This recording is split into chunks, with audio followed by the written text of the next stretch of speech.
Hello students. तो आज के इस वीडियो में आपका स्वागत है। आज हम आपको मॉडल्स का जो रिव्यू पार्ट है, रिव्यू पार्ट 1 के बारे में चर्चा करेंगे। जैसा कि आपने मॉडल्स को पढ़ लिया है, मॉडल्स मुख्य रूप से 9 प्रकार के हैं और अंत में हम आपको एक तरह से पूरे मॉडल्स का शॉर्ट रिवीजन कराएंगे, जिसे हम रिव्यू के नाम से जानते हैं। तो आइए देखते हैं कि रिव्यू में एक पॉइंट्स क्या क्या हैं। तो देखिए, सबसे पहले ये है मॉडल्स रिव्यू का पार्ट 1। ये पहला भाग हम आपको बता रहे हैं, इसका दूसरा पार्ट भी आएगा। तो इसमें पहला पॉइंट है योग्यता और क्षमता या शक्ति प्रकट करने के लिए। अगर मान लीजिए कोई एबिलिटी है, कोई पावर है या मान लीजिए कैपेसिटी है, तो उनको व्यक्त करने के लिए, योग्यता, क्षमता और शक्ति को व्यक्त करने के लिए हम केवल 2 मॉडल्स का यूज करते हैं। एक आपका है कैन और दूसरा आपका है कुड। और इस कैन और कुड का प्रयोग नियमानुसार, टेंस के अनुसार हम कर सकते हैं। तो अब देखिए कैसे। फॉर एग्जाम्पल देखिए, एग्जाम्पल्स। अब जैसे मान लीजिए, अगर हम पहले को ले कैन के बारे में, तो जैसे कहा जाए कि ही कैन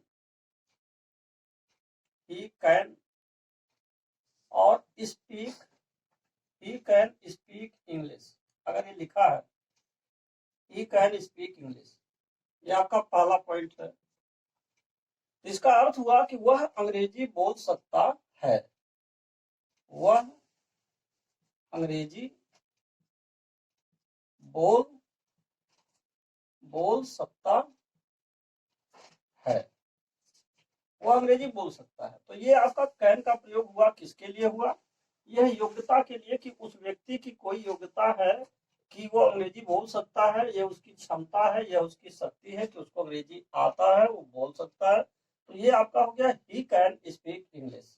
और ये आपका हो गया प्रेजेंट टेंस के लिए, ये प्रेजेंट टेंस में यूज हुआ। अगर हम आप इसी को पास्ट बना दें, तो पास्ट टेंस में हम क्या कर देंगे, यही जो है कैन के स्थान पर कुड हो जाएगा। तो उदाहरण नंबर 2 लिख देंगे। अब यहाँ हिंदी क्या बदलेगा, जैसे वह अंग्रेजी बोल सकता है, तो ये हो जाएगा वह अंग्रेजी बोल सकता था, तो उसकी अंग्रेजी आप बना देंगे ही कुड स्पीक, और इंग्लिश हो जाएगा ही कुड स्पीक इंग्लिश।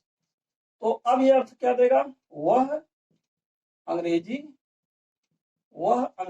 बोल सकता था, आप यहां लिख देंगे। और इसको जो है यहाँ पर लिख दिया जा रहा तो ज्यादा अच्छा होगा। पहले लिख दिया जा रहा है कि वह अंग्रेजी बोल सकता है, वह अंग्रेजी बोल सकता है। तो यहाँ देखिए, ये आपका पहला हो गया और ये आपका दूसरा हो गया। अब आप देखिए, वह अंग्रेजी बोल सकता है, तो ये प्रेजेंट टेंस में आ गया, तो आपने कैन लगा दिया। और वह अंग्रेजी बोल सकता था, तो आपने कुड लगा दिया। तो ये था योग्यता, क्षमता या शक्ति को प्रकट करने के लिए। अगर प्रेजेंट टेंस की कोई क्षमता या शक्ति प्रकट करना है, तो आपको कैन लगाने हैं। और यदि पास्ट टेंस का शक्ति, क्षमता या सामर्थ्य व्यक्त करना है, तो आपको कुड लगाना है। ये था आपका पहला, जो योग्यता, क्षमता और शक्ति के बारे में है।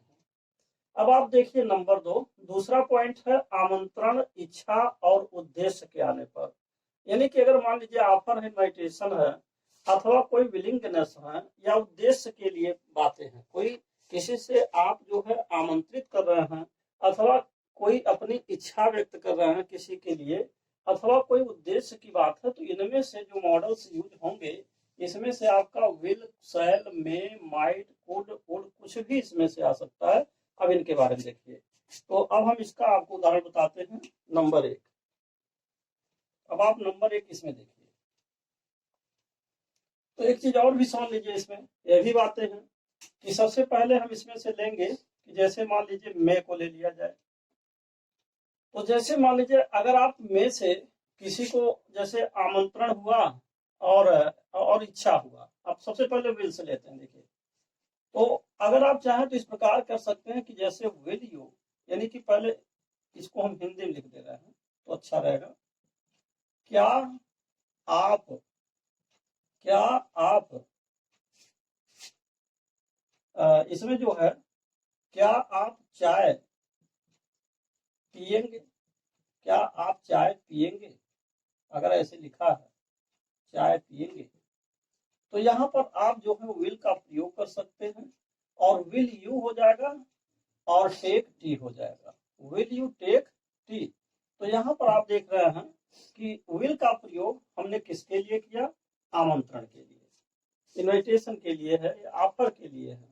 और इसी प्रकार मान लीजिए अगर शैल की बात आए तो इसमें केवल सब्जेक्ट चेंज हो जाएगा। उदाहरण नंबर 2 देखिए, ये पहला आपका विल के लिए हो गया शैल के बारे में। अगर हम ये कहें कि क्या मैं दरवाजा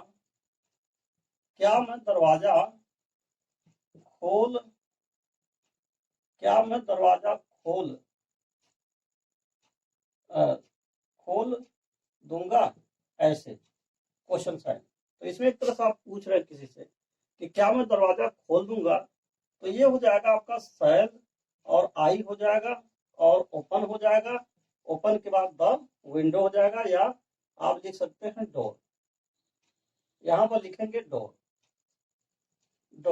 और क्वेश्चन साइन। तो ये आपका हो गया शैल के बारे में। जहां तक सवाल है कि इसमें माइट और कुड तथा वुड के बारे में, देखिए इसमें जो है आमंत्रण भी है, इच्छा भी है, विलिंगनेस है और पर्पज भी है।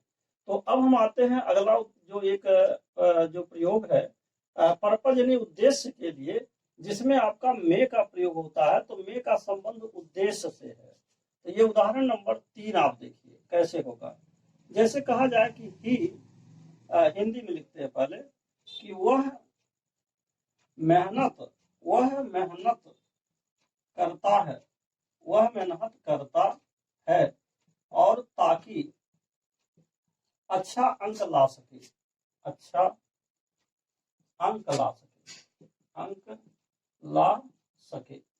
तो यहाँ आप जरा देखिए, अब यहाँ लिखेंगे ही वर्क्स हार्ड। अब यहाँ ये प्रेजेंट इंडेफिनिट है, ताकि की अंग्रेजी लिखेंगे सो दैट हो जाएगा। और इसके बाद ही लिखेंगे, फिर मे लिखेंगे और गेट हो जाएगा और गुड मार्क्स हो जाएगा। तो यहाँ पर आपका ये अर्थ दे रहा है गुड मार्क्स कि वह ही वर्क्स हार्ड, वह कठिन मेहनत करता है, प्रेजेंट टेंस है, और जिससे कि ताकि वह अधिक अंक ला सके। तो यहाँ पर आपने देखा मे का प्रयोग हुआ। और यही बात अगर ये पास्ट टेंस में हो तो हम यहाँ माइट भी लगा सकते हैं उद्देश्य के लिए। तो जो मे है और माइट है ये उद्देश्य को बताने के लिए यूज किया जाता है। तो अगर हम चाहें तो ये उदाहरण नंबर 4 आपका इस प्रकार हो जाएगा कि वह मेहनत करता था। अब देखिए ये आपका पास्ट टेंस हुआ, करता था ताकि वह अधिक अंक ला सके, अधिक अंक ला सके। तो यहाँ पर आप क्या करेंगे, वो अधिक मेहनत करता था, तो जहाँ वर्क्स हार्ड है, प्रेजेंट इंडेफिनिट है, तो वहां क्या हो जाएगा, पास्ट इंडेफिनिट हो जाएगा। तो ये हो जाएगा वर्कड हार्ड। और जैसे ये पास्ट टेंस हुआ तो सो दैट के तुरंत बाद आप जब ही लिखेंगे तो जहां में आया है इसका हो जाएगा माइट। तो ये माइट हो जाएगा और गेट हो जाएगा, गुड हो जाएगा और मार्क्स हो जाएगा। इस तरीके से जहां में आया था वहां आपका माइट आ गया। तो ये दोनों को अगर देखा जाए, उदाहरण नंबर 3 और उदाहरण नंबर 4, ये दोनों ही उद्देश्य को बताते हैं। तो इस प्रकार आपका विल हो गया, शैल हो गया जो कि आमंत्रण के लिए था, मे और माइट आपका उद्देश्य के लिए हो गया। अब जहां तक सवाल है कुड का, इसको जरा देखिए। तो कुड का प्रयोग किसके लिए होगा। अब जैसे मान लीजिए कि अगर इच्छा की बात आए, अब इसमें कुड का प्रयोग हम इस प्रकार कर सकते हैं कि जैसे मान लीजिए 5वां उदाहरण, 5वें में आप अगर देखें तो किसी को अगर आमंत्रित कर रहा है, जैसे मान लीजिए इस तरीके से आप कर सकते हैं हिंदी में कि क्या मैं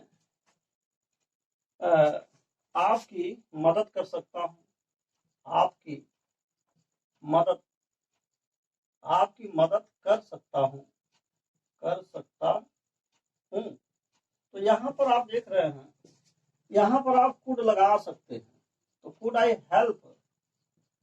हेल्प यू और प्लीज लिख सकते हैं। तो यहाँ पर आपका जो कुड का प्रयोग हो रहा है, ये आपकी इच्छा है कि भाई किसी की आप मदद करना चाहते हैं, तो could I help you please. या ऐसे भी लिख सकते हैं कि could you help me please, क्या आप मेरी मदद कर सकते हैं। तो किसी की इच्छा को जानने की भी बात इसमें आ जा रही है। तो अगर आप चाहें तो could I help you please लिख सकते हैं, अथवा इसी को आप इस प्रकार लिख सकते हैं कि कुड और यू हेल्प, और हेल्प मी हो जाएगा और प्लीज हो जाएगा। तो अब यहाँ पर अगर इस तरीके से लिख रहे हैं तो अर्थ देगा क्या आप मेरी मदद कर सकते हैं। तो ये जो है चाहे आई से लिखिए चाहे यू से लिखिए, अर्थ लगभग एक समान देगा। तो ये आपका हो गया कुड के बारे में, जो कि किसी न किसी विलिंगनेस यानी इच्छा को व्यक्त कर रहा है। जहां तक सवाल उड का है, अब इसके बारे में देखिए उदाहरण नंबर 6। उदाहरण नंबर 6 देखिए, इसी में उदाहरण नंबर 6 उड कब आएगा। अब देखिए जैसे कहा जाए कि यह जो उड है ना, एक तरह से समझिए कि कंडीशनल सवाल में भी आता है कि जैसे मान लीजिए अगर इस तरह से देखा जाए कि या तो एक उदाहरण और आप चाहें तो देख सकते हैं। उड का एक एग्जांपल पहले और देख लीजिए, 5वां के बाद 6वां नंबर। अगर कहा जाए कि इफ ओनली, और या इसको हिंदी में कह सकते हैं, पहले हिंदी में देख लीजिए, काश मैं अपनी माँ से काश मैं अपनी माँ से मिल पाता। तो अब यहाँ देखिए, यह एक ऐसा वाक्य है जिसको आप ऑब्जेक्टिव सेंटेंस कह सकते हैं, इच्छा सूचक वाक्य कह सकते हैं। तो यहाँ हो जाएगा इफ ओनली, आप लिख सकते हैं काश माने इफ ओनली, या वुड भी लिख सकते हैं इफ ओनली, और इसके बाद लिखेंगे आई कुड सी, और इसके बाद माई मदर। तो इसका अर्थ दे रहा है काश मैं अपनी माँ से मिल पाता, तो यहाँ संबोधन का चिन्ह लगा देंगे। तो यहाँ पर आप देख रहे हैं कुड का प्रयोग हो रहा है, किसके लिए हो रहा है, आपकी कोई इच्छा है उसको जानने के लिए हो रहा है। दूसरी बात यह है कि जहां तक सवाल उड का है, तो उड का प्रयोग हम कैसे करेंगे इसको भी समझ लीजिए। और जैसे मान लीजिए कि उदाहरण नंबर 7, अब इसमें कहा जाए कि अगर मैं पक्षी होता, अगर मैं पक्षी होता तो आकाश में उड़ जाता। अब यहाँ पर आप देख रहे हैं कि इसमें भी एक इच्छा की बात हो रही है। तो अगर हम इच्छा की बात आती है तो यहाँ लिखेंगे कि इफ आई वर हो जाएगा, if I were a bird हो जाएगा, और इसके बाद कामा लिखेंगे। तो की अंग्रेजी कामा होती है, ये कंडीशनल सेंटेंस है, आगे चल करके इसके बारे में बताए जाएंगे। तो मैं आकाश में उड़ जाता, तो आई लिखेंगे, उड लिखेंगे, और इसके बाद फ्लाई लिख देंगे, और इन द स्काई लिखेंगे, इन द स्काई। तो यहाँ पर आप देख रहे हैं कि जहाँ उड आया है ना, तो ये क्या है, यह भी तो विलिंगनेस है, एक इच्छा की बात है कि मेरी इच्छा है काश मैं उड़ जाता। तो if I were a bird I would fly in the sky. तो इस तरीके से आपने देखा कि ये will, shall, may, might, could, would, ये आमंत्रण, इच्छा और उद्देश्य की पूर्ति करते हैं। अब आइए हम नंबर 3 पॉइंट चलते हैं, प्रार्थना और विनम्र प्रार्थना के बारे में। जहाँ प्रार्थना और विनम्र प्रार्थना है उनके बारे में। तो विनम्र प्रार्थना या प्रार्थना के लिए क्या लगता है, जैसे आपका विल है और शैल है, कैन है, और कुड है और वुड है। अब इनके बारे में देखते हैं। चलिए एग्जाम्पल नंबर 1,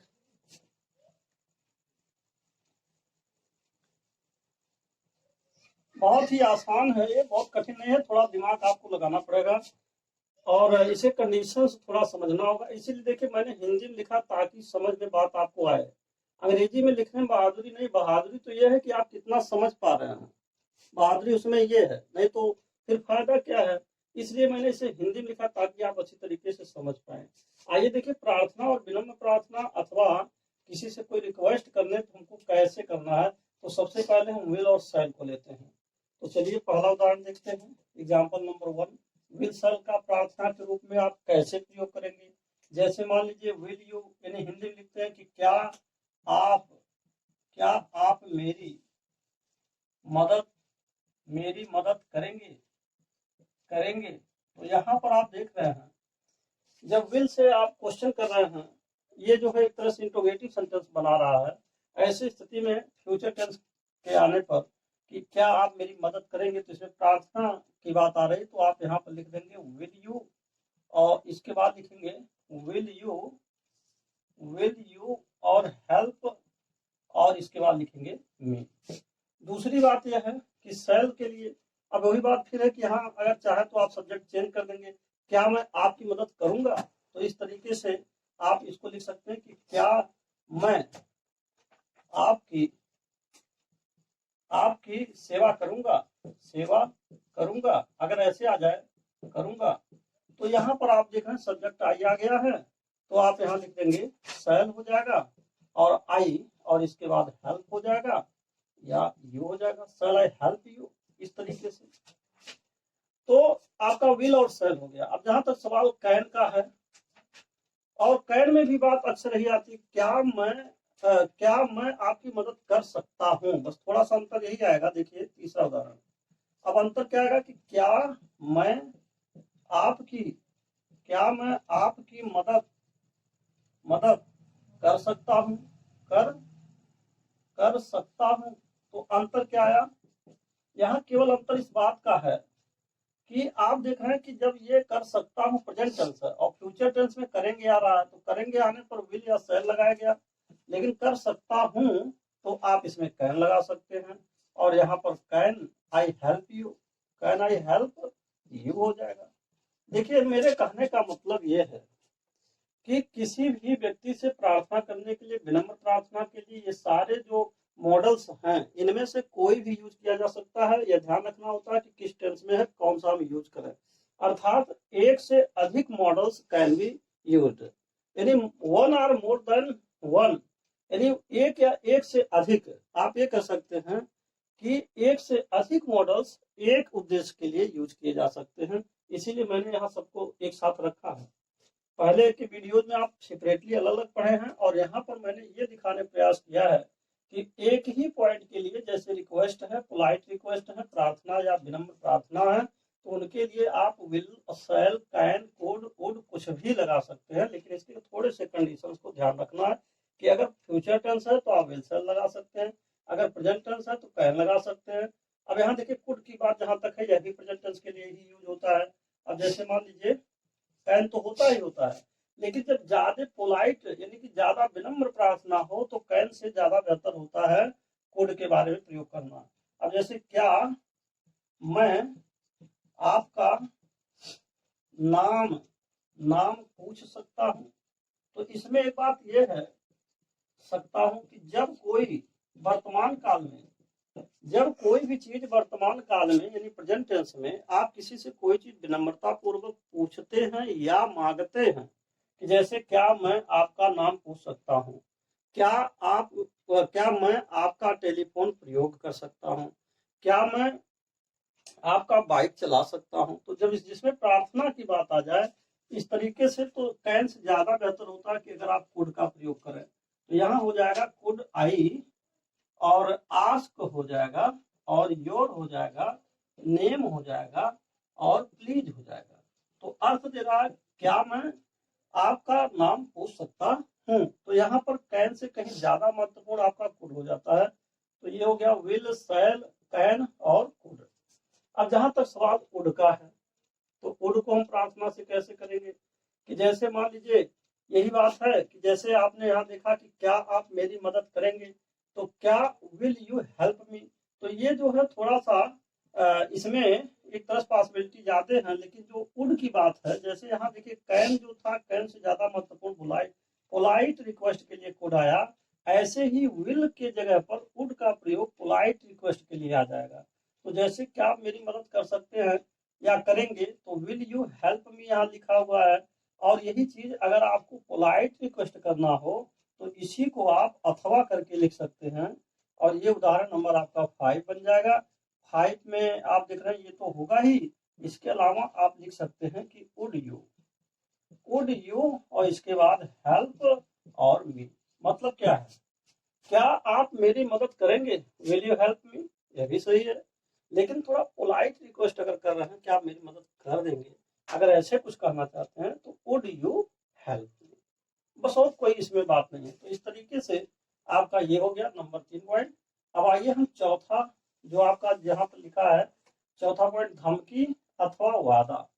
अब देखिए धमकी आने पर और वादा आने पर हम या तो विल लगाते हैं और या तो शैल लगाते हैं। अब इनका एग्जाम्पल देखिए, किसी को अगर आप वादा करते हैं, मान लीजिए कोई दूसरा वादा, जैसे इसमें दो बातें हैं। पहला उदाहरण आप समझिए कि अगर ये कहा जाए कि तुम्हें पुरस्कार मिलेगा, तुम्हें इनाम मिलेगा, लिखते हैं तुम्हें इनाम मिलेगा। तो यहाँ पर आप देख रहे हैं कि किसी को आपने क्या किया, किसी को वादा किया कि तुम्हें इनाम मिलेगा। तो अब यहाँ लिखेंगे यू विल, और इसके बाद हो जाएगा यू विल गेट, और इसके बाद प्राइज हो जाएगा। तो एक तो ये हो गया। दूसरी बात ये है कि अगर कोई सब्जेक्ट आई आ जाए, यानी कि अगर सब्जेक्ट मान लीजिए मैं आ जाए कि मैं, और इसमें वादा की बात अगर आ रही है कि मैं तुम्हें इनाम दूंगा, मैं तुम्हें इनाम दूंगा, मैं तुम्हें और इनाम दूंगा। तो यहाँ पर आप देख रहे हैं कि यहाँ पर आई पहले आ जा रहा, तो आई के आने पर आप जो है यहाँ पर क्या लगा सकते हैं, आई के आने पर यहाँ पर लिख देंगे आई विल लिख देंगे, और इसके बाद लिख देंगे give you, I will give, और यू हो जाएगा ए प्राइज हो जाएगा, I will give you a prize. देखिए I will give you a prize, अर्थात मैं आपको एक इनाम दूंगा। तो यहाँ पर सब्जेक्ट आई जो है वादा कर रहा कि मैं आपको इनाम दूंगा, और यहाँ डायरेक्ट कहा जा रहा कि तुम्हें इनाम मिलेगा। तो यू के साथ भी आपने विल लगाया और आई के साथ भी विल लगाया, क्योंकि जब भी विल का प्रयोग होगा प्रॉमिस के लिए, वादा के लिए, तो हम विल लगाते हैं, और चाहे वो सब्जेक्ट कोई भी हो। इस तरीके से जहां तक सवाल है शैल का, तो विल तो लग गया आपका जो है किसके लिए, वादा के लिए, प्रॉमिस के लिए, लेकिन शैल का प्रयोग यह एक तरह से समझिए कि धमकी के रूप में यूज होता है। शैल का जब भी प्रयोग होगा, किसी को आप धमकी देते हैं। अब जैसे मान लीजिए तीसरा उदाहरण, धमकी का मतलब हुआ थ्रेट। अब जैसे अगर ये कहा जाए कि उसे नौकरी से निकाल दिया जाएगा, अगर ऐसे कहा जाए तो इसका मतलब क्या है, ही शैल हो जाएगा, और बी हो जाएगा डिसमिस्ड हो जाएगा, ही शैल बी डिसमिस्ड फ्रॉम हो जाएगा, और हिज हो जाएगा, और जॉब हो जाएगा, अर्थात उसको नौकरी से निकाल दिया जाएगा। तो यह एक तरह से धमकी है। दूसरी बात यह है कि अगर हम उदाहरण नंबर 4 को देखें, अगर ये कहा जाए कि तुम्हें दंड मिलेगा, यानी कि इसे करो और नहीं तो अन्यथा तुमको दंड भोगना पड़ेगा, दंड मिलेगा, या तुम्हें जुर्माना भरना पड़ेगा। तो इस तरीके से कहा जाए कि इसे करो अन्यथा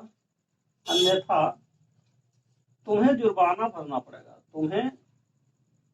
तुम्हें इसे करो अन्यथा तुम्हें दंड मिलेगा। तो अगर हम इसको देखें तो इसमें क्या करेंगे, इसमें लिख देंगे डू इट अदरवाइज, और इसके बाद लिखेंगे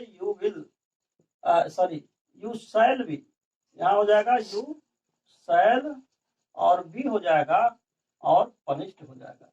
तो यहाँ पर आप देख रहे हैं कि जब शैल बी पनिश्ड आया तो यह एक तरह से धमकी का काम कर रहा। तो एक चीज याद रखिएगा, विल का प्रयोग प्रॉमिस के लिए होगा फॉर ऑल सब्जेक्ट, यानी सभी सब्जेक्ट के साथ आप यूज करेंगे ऑल सब्जेक्ट। और शैल का प्रयोग केवल और केवल धमकी के लिए होता है। और शैल का प्रयोग जब धमकी के लिए आप करेंगे तो आई और वी को छोड़ करके, यानी कि आई और वी के साथ धमकी नहीं होती। कोई आदमी अपने आप को धमकी नहीं देता है, धमकी किसी और को ही देता है। तो इस तरीके से उसमें सब्जेक्ट कोई भी हो सकता है, लेकिन आई और वी नहीं होगा। तो थोड़ा सा ये बात आप दिमाग में जरूर बैठा लेंगे कि विल का हमेशा प्रयोग किसी भी व्यक्ति को आप जो है वादा अगर प्रॉमिस किए हैं देने के लिए, अपने लिए भी कर सकते हैं, सभी लोगों के साथ कर सकते हैं। लेकिन शैल का जो प्रयोग है वह शैल का प्रयोग केवल और केवल थर्ड पर्सन अथवा सेकंड पर्सन के साथ हो सकता है, आई के साथ आप नहीं करेंगे। किस किस उद्देश्य में? धमकी के रूप में, क्योंकि कोई आदमी अपने आप को धमकी नहीं देगा। अब आइए अंतिम वाला जो पॉइंट आपका आशीर्वाद या श्राप है, इसमें जो अंतिम पॉइंट है अब इसके बारे में समझिए। ये भी बहुत आसान बात है और आप पीछे वीडियोज में पढ़ भी चुके होंगे। तो आइए देखते हैं कि जब कभी भी किसी को आशीर्वाद दिया जाता है या श्राप दिया जाता है तो ऐसे स्थिति में आप सबसे पहले वाक्य में मैं लगाते हैं और वाक्य के अंत में क्या करते हैं? संबोधन का चिन्ह भी लगाते हैं। तो अब देखिए, जैसे कहा जाए कि उसकी आयु लंबी हो या तुम्हारी आयु लंबी हो, तुम्हारी आयु लंबी हो, आयु लंबी हो, अगर ऐसे कहा जाए लंबी हो।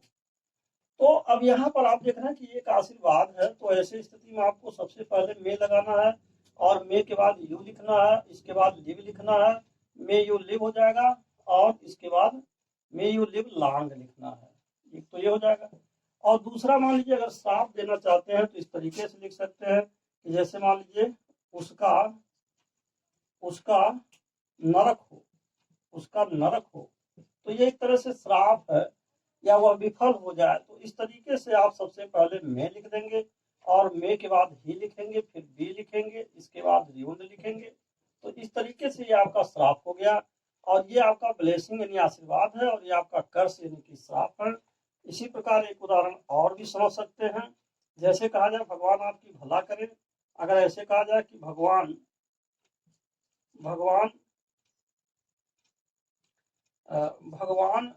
आपकी भला करे, आपकी भला करे, तो ऐसी स्थिति में आप क्या करेंगे?